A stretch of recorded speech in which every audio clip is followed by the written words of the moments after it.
அம்மா பூச்சாண்டி யாரோ பின்னாடி தொத்துறாமா. ஆடு மேய்ச்சிட்டு வந்தேன். மத்தியானம் ஆகி போச்சுல, பசியா இருக்குது. சாப்பாடு போடுங்க. சரி போடுறோம். சாப்பாடு செஞ்சு ஆகி போச்சு. கொஞ்சம் செஞ்சு ரசம் பச்சை புளி கொஞ்சம் கரைச்சி ரசம் வச்சுதான். சரி அப்படிதான் கொடு. சரி. இது நம்ம காட்டில் அரைச்ச அரிசி பாருங்க எப்படி இருக்குது. சாப்பாடு செய்கிறேன் பாருங்க. அம்மன் பண்ணி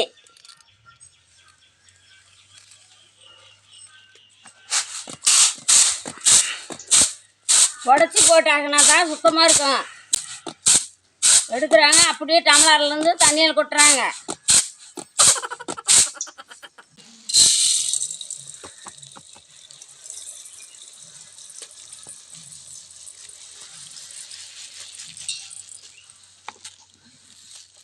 சட்டி வச்சு உழ வச்சுக்கிட்டோம்னா சீக்கிரம் உலக்காயும் அரிசி கழுவி கொட்டுறதுக்கு சரியாக போயிடும்.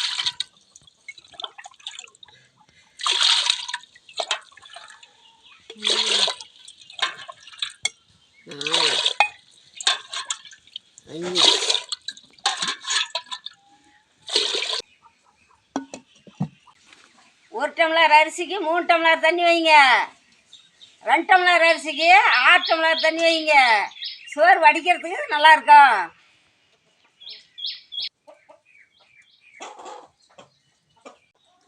உலக்காயங்காட்டியும் நல்லா தண்ணி ஊற்றி அரிசி கழுவி விட்டால் சோறு நல்லா வெள்ளையாக இருக்கும். எப்படி கழுவுறோம்னு பாருங்க.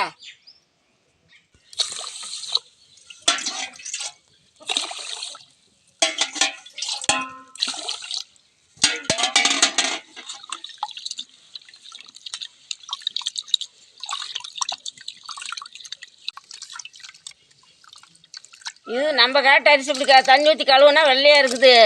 கடையில் வாங்குற அரிசிலாம் என்னமா அப்படி சர்வத்தில் போடுறோமா தண்ணி ஊற்றுறோமா உழவி வச்சிடறோம். இப்போ என்னடா பிளான்ல இருக்கு? நீங்க கடையில் வாங்குற அரிசி கொஞ்சம் நல்லா பாலிஷ் பண்ணி போடுறாங்க. அதில் இருக்கிற சத்தெல்லாம் போயிடுது. நம்ம காட்டு அரிசியை இப்படி தண்ணி ஊற்றி கழுவி விட்டு சாப்பாடு செஞ்சால் நல்லாயிருக்கும். அரிசி கழுவு நல்லா வெள்ளையாகி போயிடுது.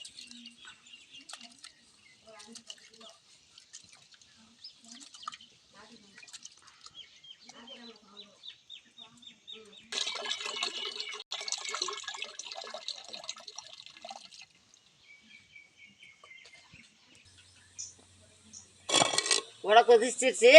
அரிசி போடலாம்.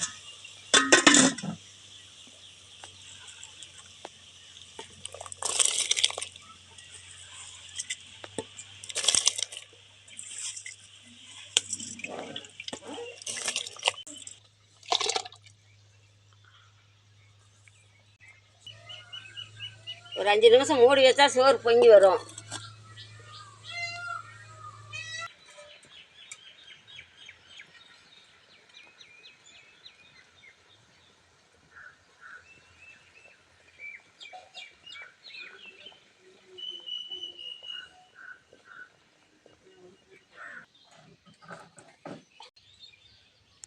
உப்பு கொஞ்சம் சேர்த்துக்கிட்டா சாப்பாடு நல்லா டேஸ்ட்டாக இருக்கும்.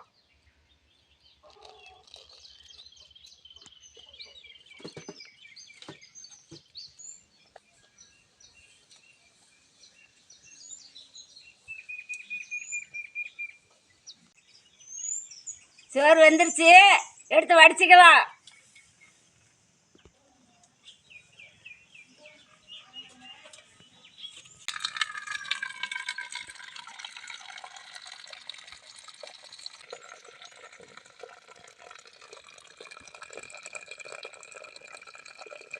இப்படியே வடிக்கிற கஞ்சை காலையில் குடித்தா உடம்புக்கு ரொம்ப நல்லது. சோறே கொஞ்ச நேரம் அடுப்பு மேலே இருந்தால் சோறு பிடுங்கும். பச்சை புளி ரசம் எப்படி வைக்கலான்னு பார்க்கலாம். புளி நல்லா கரைச்சிக்கணும், வடிச்சிக்கலாம். புளி கரைச்சிட்டு அந்த துப்பு இல்லாத இருக்கிறதுக்கு வடிச்சிக்கலாம்.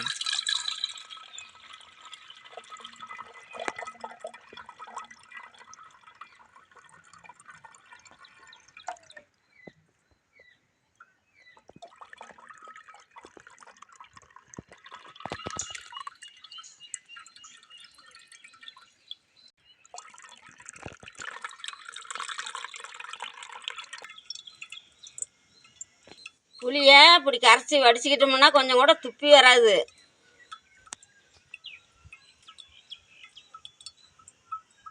தேவையான அளவுக்கு உப்பு சேர்த்திக்கலாம். தக்காளி கொஞ்சம் சேர்த்திக்கலாம்.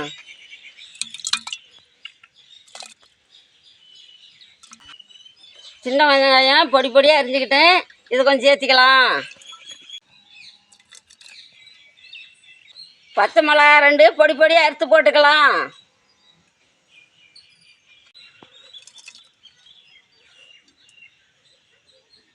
கருவேப்பிலை கொஞ்சம் சேர்த்திக்கலாம். கொத்தமல்லி தலையும் பொடி பொடியாக அறுத்து அதுவும் கொஞ்சம் சேர்த்திக்கலாம்.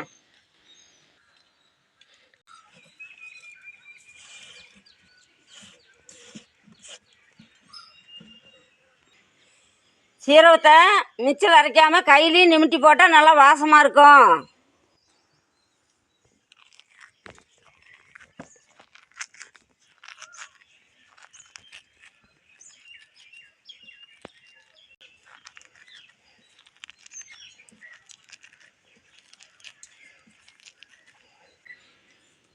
பாருங்க, இந்த மாதிரி நிமிட்டி போட்டால் போதும், வாசம் நல்லா கும்முன்னு வருது.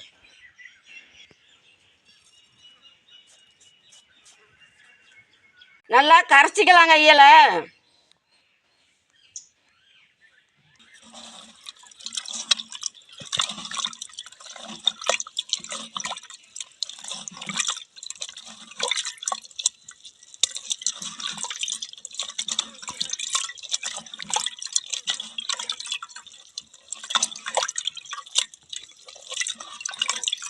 எங்கள் ஊர் கோயிலில் கிடா விருந்து செஞ்சால் கூட இப்படி பச்சை புளி கரைச்சி ரசம் வைப்பாங்க, கொடுப்பாங்க. நல்லா டேஸ்ட்டாக இருக்கும்.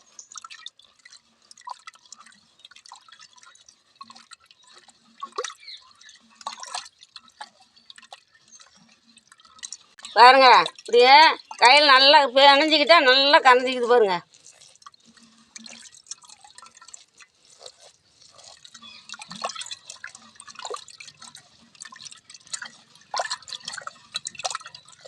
பாருங்க சாப்பாடு எப்படி வடிச்சிருக்கிறாங்கன்னு.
ரசந்தோறு சூப்பராக இருக்குது.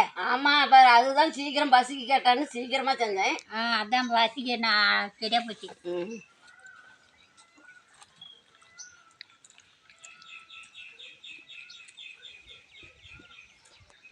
நான் எப்படி செஞ்சுருக்கேன் இன்னைக்கு. பசிக்க சீக்கிரமாக செய்யலான்னு செஞ்சேன். சூப்பராக இருக்குது. சப்ஸ்கிரைப் பண்ணுங்க, லைக் பண்ணுங்க, ஷேர் பண்ணுங்க. வீடியோவில் பார்க்கலாமா?